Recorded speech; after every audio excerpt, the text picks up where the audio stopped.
Hello, my name is Gareth Williams, and in this video I want to demonstrate how to configure OSPF stub and totally stubby areas. I'm using GNS3 for this example. As a recap, this is what a stub and totally stubby areas are. A stub area.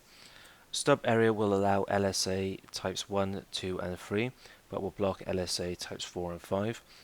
A totally stubby area. This will allow LSA types 1 and 2, and will block LSA types 3, 4 and 5. To see a list of what these LSAs do, please visit my blog. Onto the configuration. Now, I've gone ahead and configured the IP addresses on these routers. Yeah, I'll show you the diagram. Okay, this is our network. As we see, this is going to be our stub, and this is going to be our totally stubby area. I've got a static route going to null 0 for this network, and I'm going to redistribute this into OSPF. So let's do the configuration. Okay, so first of all, I'm sitting on R1. I just need to configure OSPF. So network, let's have a look. We've got 0.0/30 to 168.0.0.123 area 0, and it was area network 4. Okay, easy enough. R2.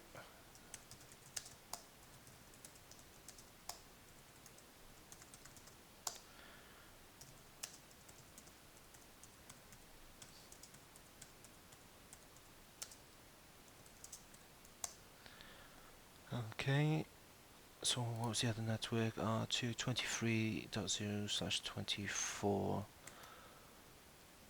23, that'd be 255. This will be area 23.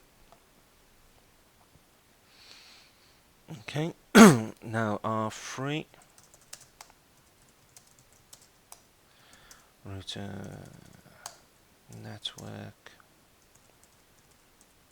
Now it's 23.0.255 area 23.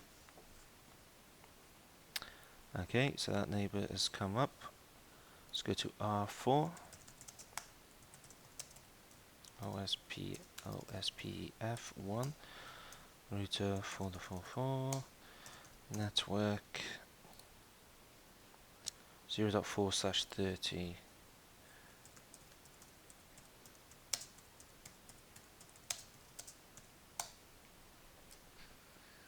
Okay, and this is area 54, 255, and it's area 54. Let me just double check that. 54, 54, yep.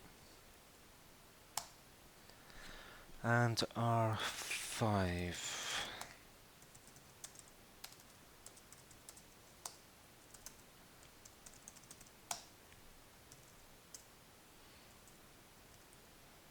.168.54.00.0.0.255 area 54. Okay, so if I was to go show IP OSPF neighbor, okay, we see the neighbor there, show IP route.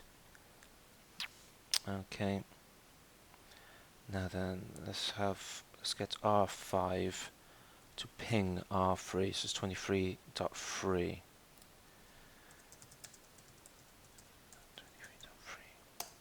Okay, that seems to work. Let's go to R3, and let's ping R5. So it's 54.5.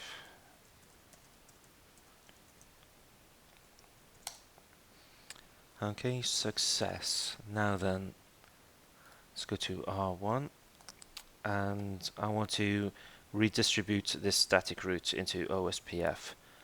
Let's have a look at the routing table here on R5.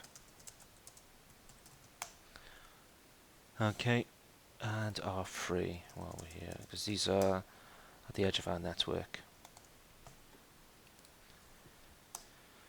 Okay, redistribute. I'm redistributing a static, but first I'll show you run dash section IP root. Okay, that's my root. It's going to null zero. It's going nowhere basically. Um, so yeah, this is going to be used for our example. Redistribute static subnets. Gonna have that in there, and then enter. Let's have a look at R3 now. This may take a second.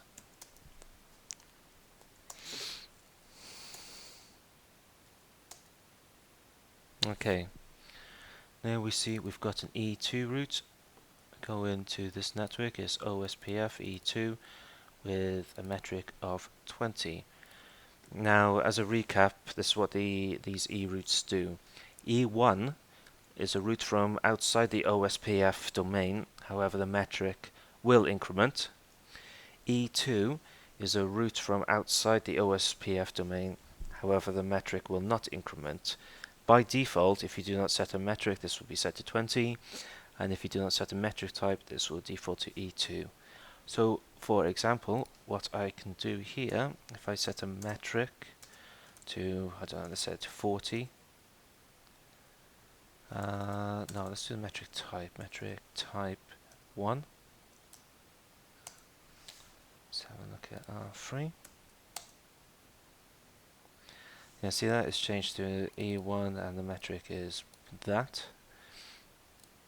Okay, so what I can do now is if I was to, I'll tell you what, let's just get rid of that. If I do a redistribute static subnets, let's set the metric to 40.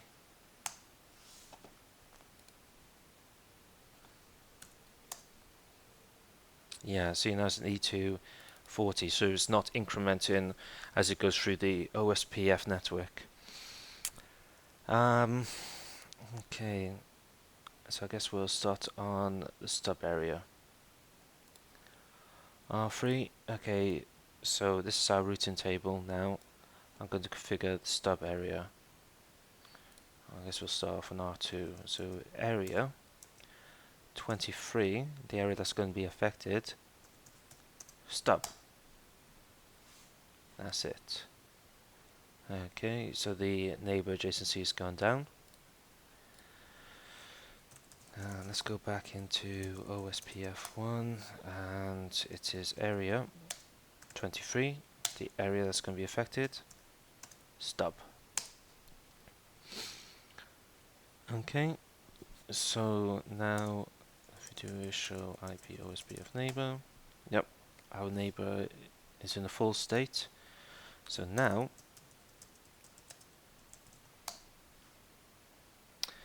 okay, so that E2 route has disappeared and it's been replaced with a default route. Okay, so basically if you have a ton of networks from outside the OSPF domain, you know, this can be reduced to a single default route. Okay. So yeah, that could be handy in reducing the routing table and of course save CPU processors.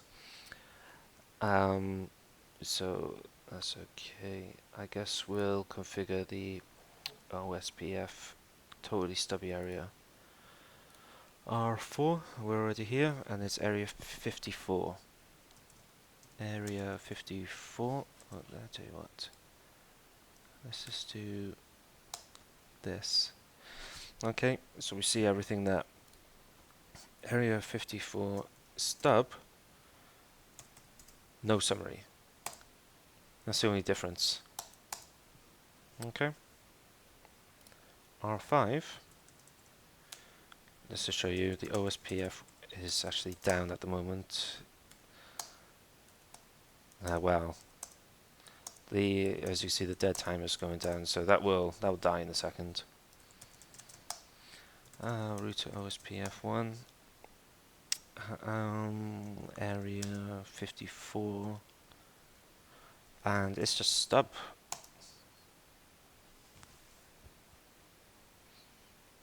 Okay, so do show IP OSPF neighbor.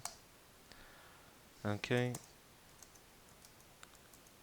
see, it's gone to 36 and then it's got to 39, the dead timer, because it's receiving the hello packet.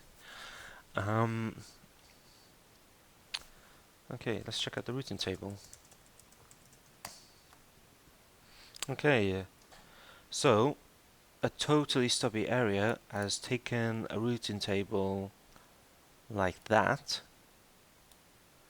and it's instead just put a default route. Okay, because with a totally stubby area, to reach everywhere else, you know, the neighbor, the next hop is going to be R4, and then let R4 sort it out then. Okay, so that could be handy in just reducing your routing table size. So let's test it out. Okay, let's get R4 to ping R3. Sorry, R5 to ping R3. So it's 23.3. Ping 68.23.3. Okay, that's worked. And let's get R3 to ping 192.168. Was it 54.5? Yep, and that's worked there. Okay, I hope that's made some sort of sense to you. And thank you for watching.